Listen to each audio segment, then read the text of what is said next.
Don't bother coming to the family reunion. We're cutting ties.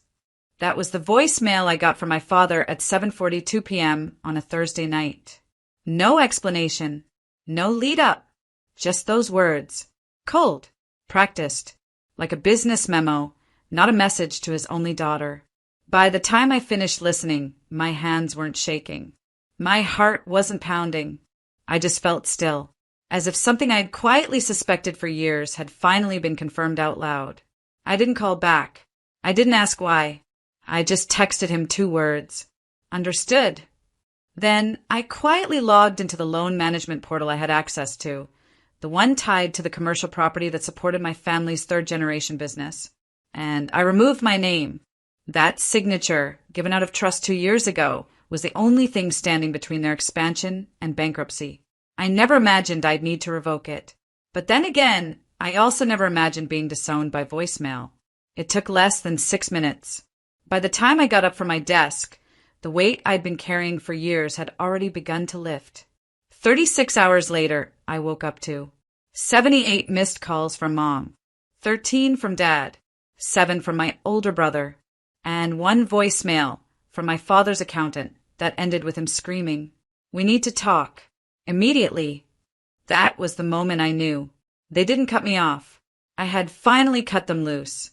You don't grow up in a family business without learning that the word family often comes second.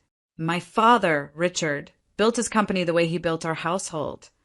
Brick by brick, rule by rule, with very little room for softness. He ran a chain of auto shops across the state. By the time I was 12, I could read profit and loss sheets better than bedtime stories. By 16, I was doing the payroll for shop number 3 during school breaks. It was never a request. It was an expectation. "We don't hire outsiders," he used to say. "We raise replacements." The business became the family, and loyalty was the unspoken currency. You didn't question decisions. You didn't complain. And you definitely didn't talk back. My older brother, Mason, was always the heir apparent. He could skip responsibilities and still be praised for potential. I, on the other hand, was the invisible backbone, organizing files, correcting his mistakes, smoothing over his tantrums during investor meetings. My mother? She stayed out of it. Her job was to host Smile and occasionally remind me to be grateful for what your father's building for us. For a long time, I tried to earn my place. I got my MBA top of my class, turned down a competitive job offered to stay and help expand the business when they wanted to launch a new headquarters.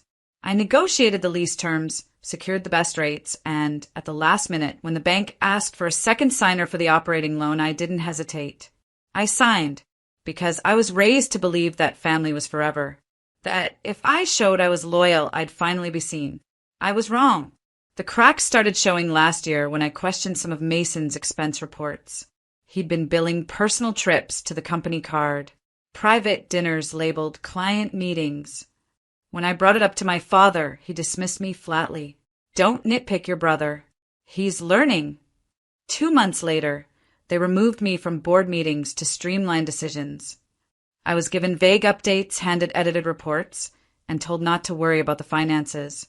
And then the reunion invite came, or rather, it didn't. Just that voicemail. Cold.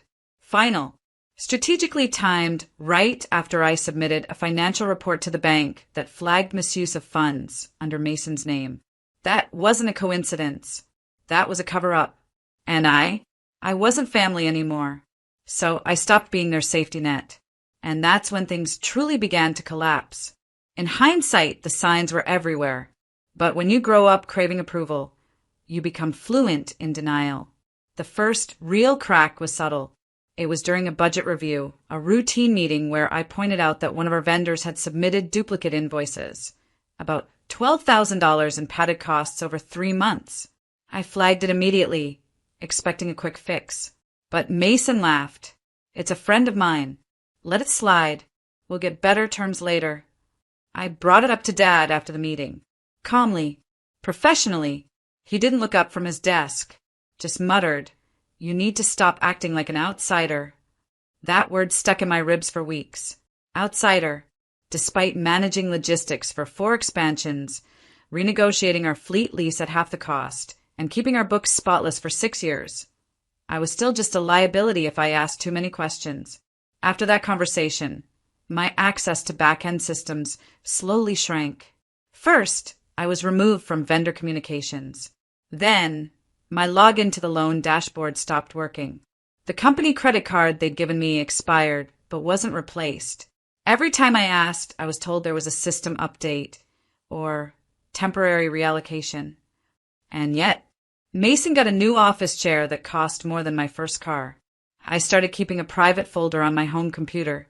I reactivated an old contact at the bank, someone who owed me a favor, and casually asked to review the company's loan structure. What I found wasn't shocking, just disappointing. The loan we had taken 2 years earlier to expand into regional markets, the one that was supposed to fuel our future, was underwritten with 2 names, my father's and mine, and the payments barely being made. The company was behind. The collateral terms were close to default. And worse, my name was being used to keep creditors patient. Because I had excellent credit, because I had no debt, because I was the responsible one. And yet, I wasn't even being told the truth. I started pulling everything I could. Internal spending reports, emails Mason sent under my name, records of where the funds were going. That's when I realized this wasn't just betrayal. It was strategic exploitation.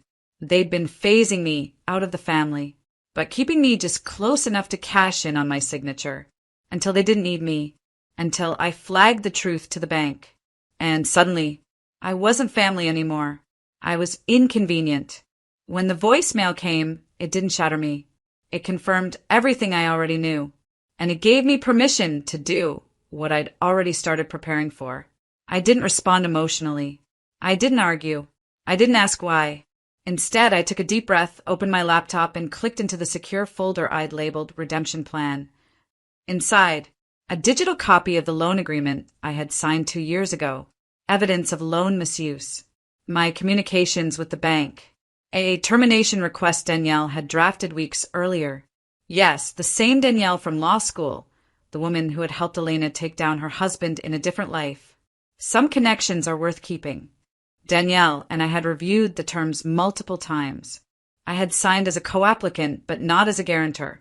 That meant if I formally withdrew my name before restructuring, the bank was obligated to notify the business and requalify the loan without me.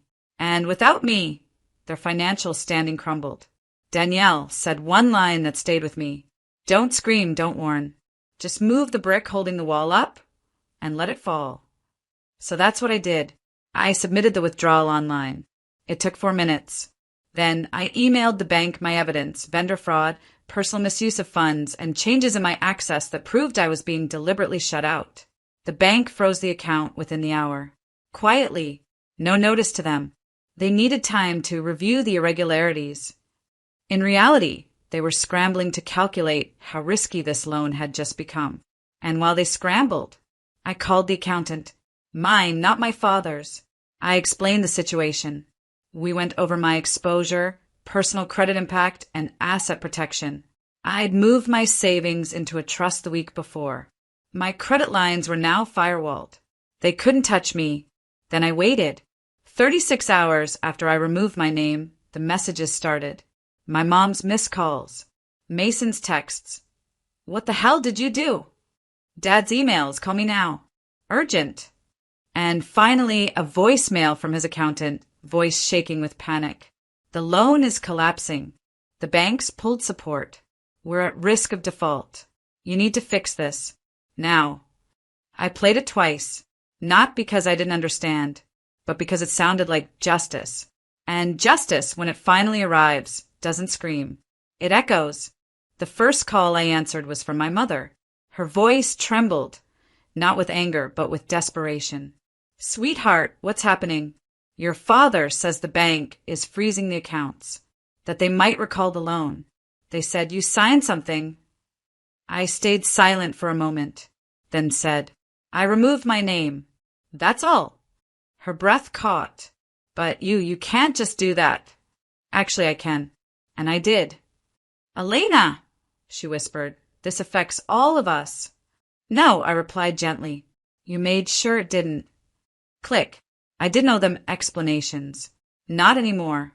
The next day, the family business's accounts were officially marked as non-compliant. The bank sent a formal notice of default review, citing evidence of financial misconduct and unauthorized transactions. Mason was listed as the primary financial officer. He tried to blame it on a clerical error. It didn't work. Vendors started pulling out. A local news site ran a quiet piece. Family auto chain faces financial turmoil amid internal disputes. I didn't leak the story, but I knew who did. Danielle said it best when she called to update me. When people lose power, they look for someone to blame. They just didn't expect that person to have already walked away. The voicemails became more aggressive. From Dad, "You ungrateful child. We built that business for you. You're ruining your future." From Mason, "You think you're so clever, but you'll need us someday." From the accountant again, "Do you understand what this means? You've destroyed their legacy." What none of them could admit was that they had destroyed it long before I pulled out. They destroyed it when they used my name but denied me a seat at the table. They destroyed it when they decided I was a threat, not a daughter. They destroyed it the moment they made me invisible. Now, the loan was caving in, the trust between partners gone, the business teetering on collapse. And I was untouched. No legal backlash, no financial liability, just clean credit and a quieter inbox. I forwarded the last voicemail to Danielle and deleted the rest. And then I took my phone off silent for the first time in 2 days, because the storm they created was no longer my responsibility to clean up. They called a family meeting, not because they wanted to fix things, but because they had finally realized I was the only one who could. They picked the same restaurant we used for birthdays growing up. Same private room, same table near the fireplace. But this time there were no balloons, no toasts, no laughter, just Dad, Mom, Mason, and an empty chair waiting for me, as if they still believed they had the right to summon me. I walked in 15 minutes late, on purpose. Mason stood as I entered. "Thanks for coming." "I didn't come for you," I said, taking a seat. "Let's not waste each other's time." Dad leaned forward. "You made your point. Loud and clear." "No," I said calmly.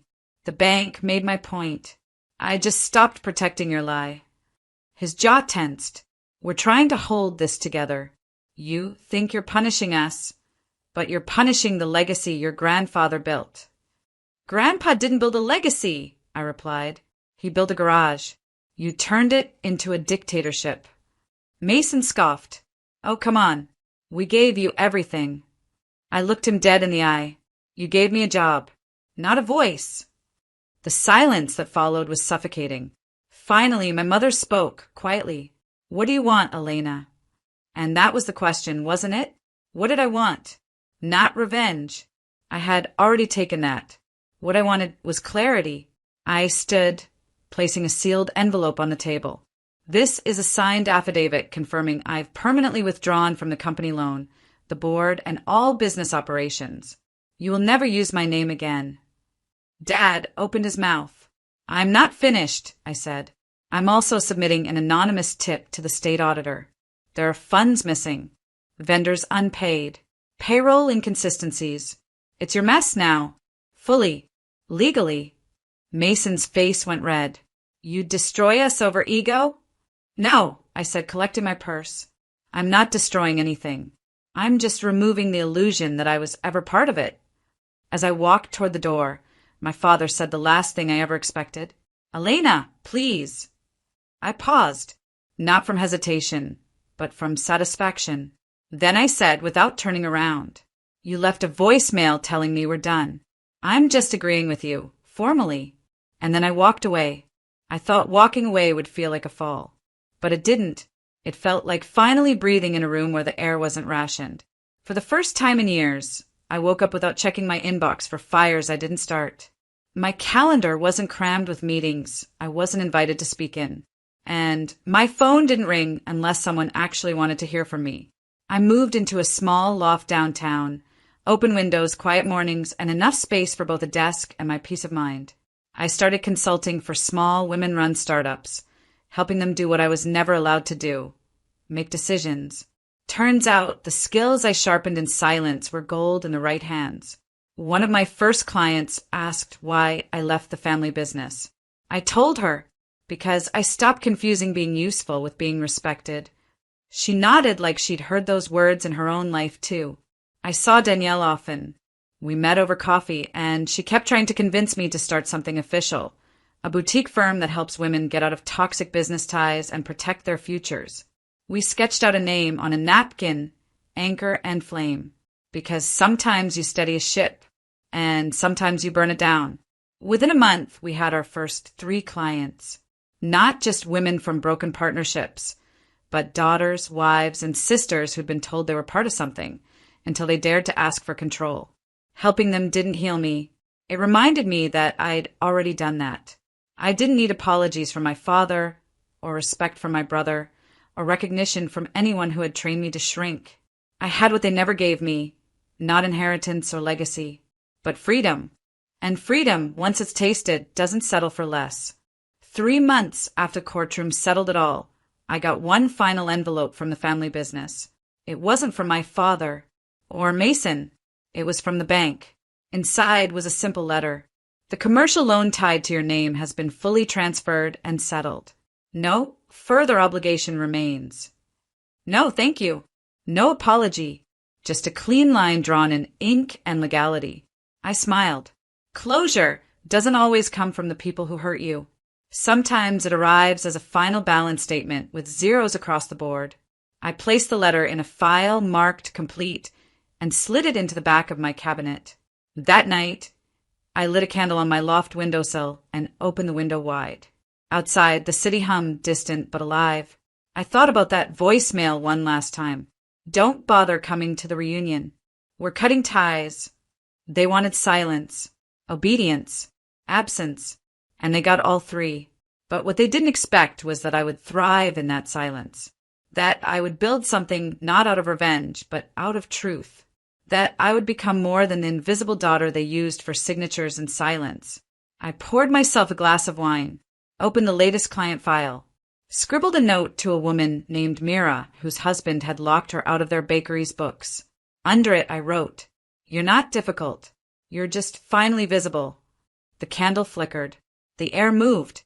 The city didn't stop, and neither would I. And that was the last time I thought of it as cutting ties. Because ties can strangle. But letting go? Letting go is how you learn to stand alone. And still stand tall.